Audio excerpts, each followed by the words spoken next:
11 की ओर चलते हैं। कह रहा है कि यदि त्रिभुज ए बी सी समरूप है त्रिभुज A dash B dash C dash के, और एंगल ए डैश के बराबर है, एंगल बी डैश के बराबर है, और ए डैश बी डैश बराबर है 6 और बी डैश सी डैश बराबर है 4 और सी डैश ए डैश जो बराबर है 3 के, तो पहला क्वेश्चन में कह रहा है कि बी सी का मान बताइए जबकि ए बी बराबर 24 है। चलिए यहाँ पे देखते हैं। पहले मैं एक काम कर लेता हूँ, यहाँ पे त्रिभुज बना लेता हूँ। ठीक है, एक ए बी सी और एक A dash B dash C dash, दो त्रिभुज यहाँ बनाने होंगे। ठीक है, ताकि आपको आसानी से समझ में आ जाए। ये ए बी सी है और यह है आपका A dash B dash C dash.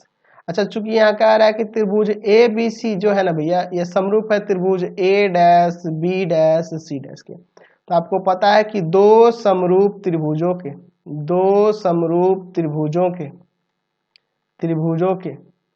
संगत भुजाओं का अनुपात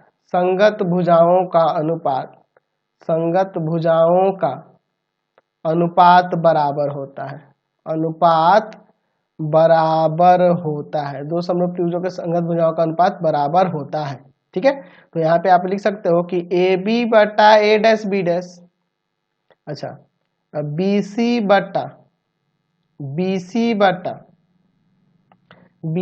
बटा में बी डैश सी डैश, और हो जाएगा यहाँ पर सी ए बटा में सी डैश ए डैश। ऐसे लिख सकते हैं ना, संगत भुजाओं का अनुपात बराबर होता है। चलिए, तो पहला क्वेश्चन में क्या कह रहा है कि पहले क्वेश्चन में अगर ए बी बराबर 24 है तो हमें बी सी बताना है। ठीक है, हमें बी सी निकालना है। तो यहाँ ए बी दिया हुआ है और बी सी निकालना है। अच्छा, और क्या क्या दिया हुआ है, तो यहाँ देखो आपका ए डैश बी डैश ये वाला दिया हुआ है 6, और बी डैश सी डैश ये दिया है 4, और सी डैश ए डैश ये 3, ये हमेशा दिए हुए हैं। चलिए, तो हमारे पास इस त्रिभुज के तो बाकी सब कुछ दिए हुए हैं, ए बी भी दिया है, तो बी सी निकालना है। तो इन्हीं दोनों के संबंध को लेंगे, इसको छोड़ देंगे क्योंकि हमें सी ए से अभी कोई मतलब नहीं है, इसी से हो जाएगा आपका काम।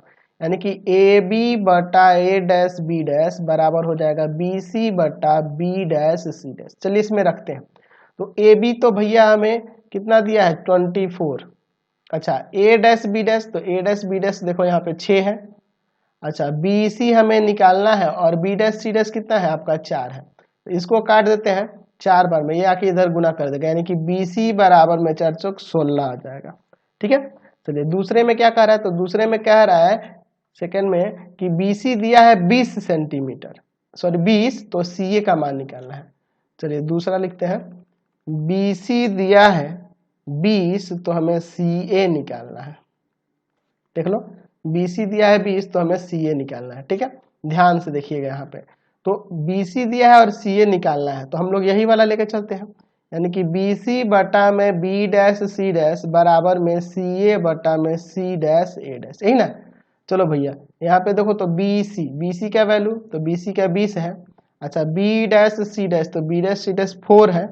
अच्छा, और सी ए तो निकालना है, और सी डैश ए डैश जो है आपका 3 है। इसको काट देते हैं 5 बार में, या कि इधर गुना करेगा, यानी कि सी ए बराबर में 15 हो जाएगा, सी ए 15 हो जाएगा। चलते हैं थर्ड नंबर की ओर।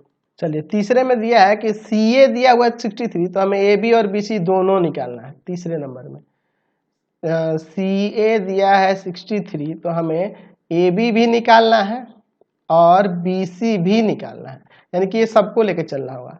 तो ए बी बटा में ए डैश बी डैश बराबर बी सी बटा में बी डैश सी डैश बराबर सी ए बटा में सी डैश ए डैश, यही ना होगा जी।